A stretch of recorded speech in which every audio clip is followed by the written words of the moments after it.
ከዚህ በላይ በእግዚአብሔር ልቤን አትስበረው አብርሃም፣ በማርያም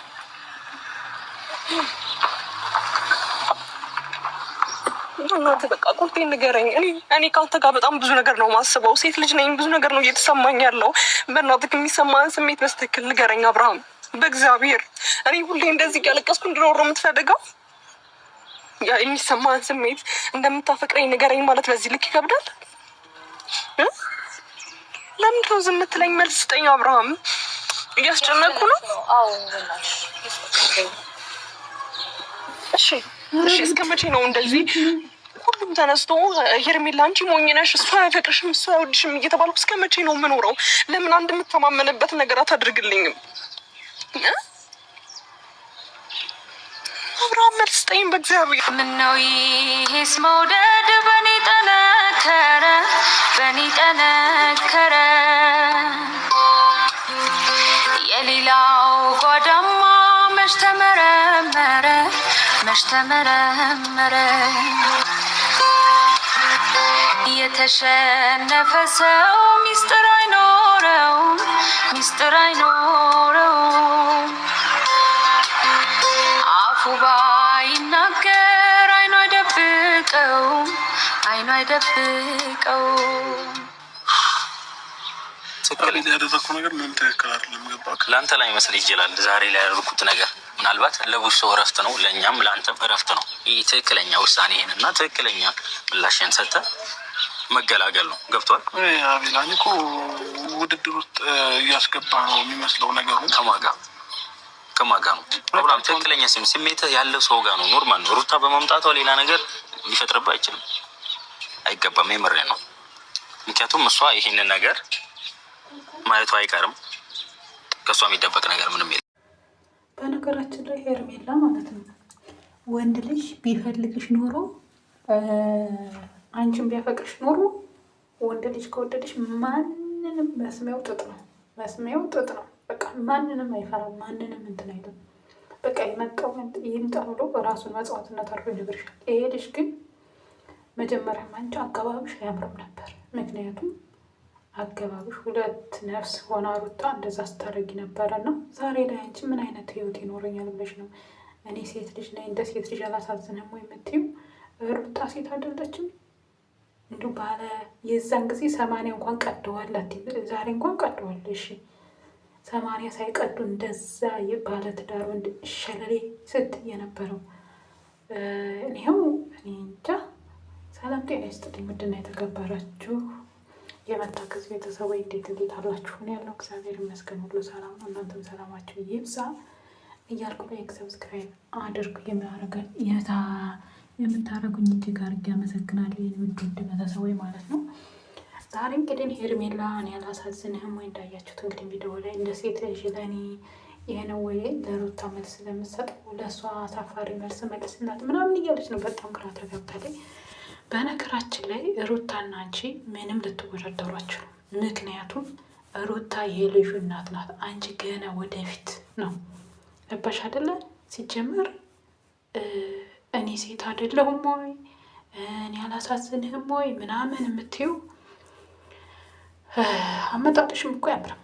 በነገራችን ላይ ብዙም ነግራሻለች። ባለ ትዳር ሆኖ እሷ ገና ነፍሰ ጡር ሆና በሆዷ ሁለት ነፍስ ሆና ብዙ ስቃይ ታለች። በነገራችን ላይ ሩታ ማለት ነው የሆነ በዛ ሰዓት እሷ ሴት ናት። የእሷ ዕጣ ቢደርሰኝ የእሷ እድል ቢደርሰኝ ብለሽ አላልሽም? እውነት ለመናገር እውነቱን እንነጋገር ከተባለ ለምን አፈቅርሽ ለምን እንትናሽ አይደለም የሚፈቅር ሰው አለ። እኔ በነገራችን ላይ ይቅርታ አድርጉልኝና ማለት ነው በራሴ ይሄ የራሴ አስተሳሰብ ነው።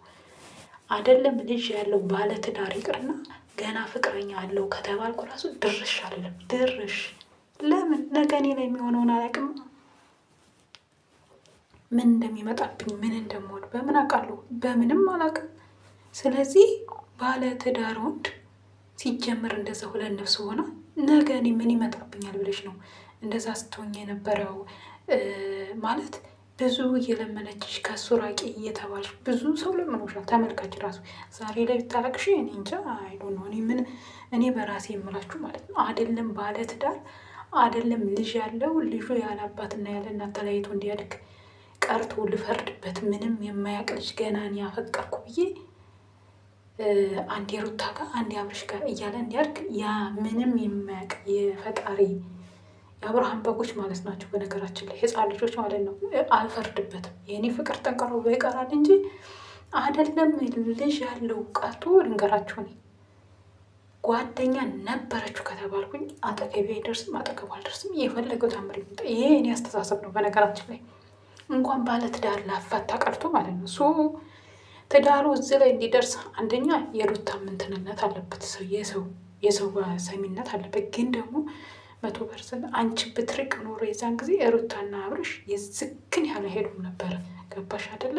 ያውም 80 እያላቸው ገና ምንም 80 ሳይቀዱ ምንም ሳይሉ ዛሬ ላይ ተፋተዋል። ዛሬ ላይ መፈታታቸውን አይደለም የማየው በነገራችን ላይ እና ዛሬ ላይ እኔ እንደዚህ ተፈለግኩ ተቆረቅኩ ብትይ እኔ እንጃ አይዶን ነው። ምክንያቱም የዛን ጊዜ ያላሰብሽው ዛሬ ዋጋ ያስከፍልሻል ብዬ ነው የማስበው። ምክንያቱም አንድ ወንድ ልጅ ቢወድሽ ኖሮ ማንንም አይሰማም፣ ራሱን አሳልፎ ይሰጥሻል እስከ ሞት ድረስ ማለት ነው። ሰው መለላችሁ ነው ውድ ቤተሰቦች። እኔ የምለው እንኳን አይደለም ልጅ ያለው ቀርቶ ባለትዳር ቀርቶ ጓደኛ ያለው ከተባላችሁ ከዛ ሰው መራቅ ነው ያለባችሁ። ይሄ የግል ነው፣ የእናንተን አላውቅም። እግዚአብሔር የማይወደው ትዳር የተከበረ ነው በሁሉም ሃይማኖት ማለት ነው። መራቅ ነው እንጂ ያን ሰው የኔ ገና ከዛ ሰው ላይ ነጥቄ የኔ ይሆናል ብዬ ነገስ የኔ ጣ ማን የኔንስ እኔ እንደነጠቅኩት ያችስ ሰው መታ ነገ እኔን ማን እንደማትነጥቀኝ ከኔ የተሻለች መታ እንደማትነጥቀኝ በምን እርግጠኛ ነኝ? ስለዚህ ነግበኔ ማለት አንዳንዴ ተገቢ ነው ብዬ ነው የማስበው። እና ውድ ቤተሰቦች የኔ ሀሳብ ነው። እናንተም ሀሳብ አስተያየታችሁን በኮሜንት አስቀምጡ ማለት ነው። ሰሞኑን ትንሽ ጠፍቻለሁ ማለት ነው። እመጣለሁኝ ግን ላይካችሁን ሰብስክራይብ እያደረጋችሁ አበረታቱኝ። ግን እናንተስ የሀሳብ አስተያየታችሁን አስቀምጡ ወንዶቼ ማለት ነው። በጣም ነው እኔ ዛሬ ላይ እንደዚህ ታለቀስ ስሜት ንገረኝ ሩታ ፍታ ሳፍራት ምናምን ስትል ምንም ቢሆን የፈለገው ታምር ይመጣል እንጂ አብርሃም ልጁን እንጂ የሚያስመርጠው ሩታን ሄርሜላን ያስመርጣል ብዬ አላስብም። ሩታ ጋር ደግሞ ብዙ ነገር አለ። አዎ በእርግጥ ጥሩ ፍቅር ጥሩ እንትን ታዝንለት ይሆናል፣ ጥሩ እንትን ትዩ ይሆናል። ግን ደግሞ በምንም ነገር የማይደራደርበት ልጅ ፈጥሯል።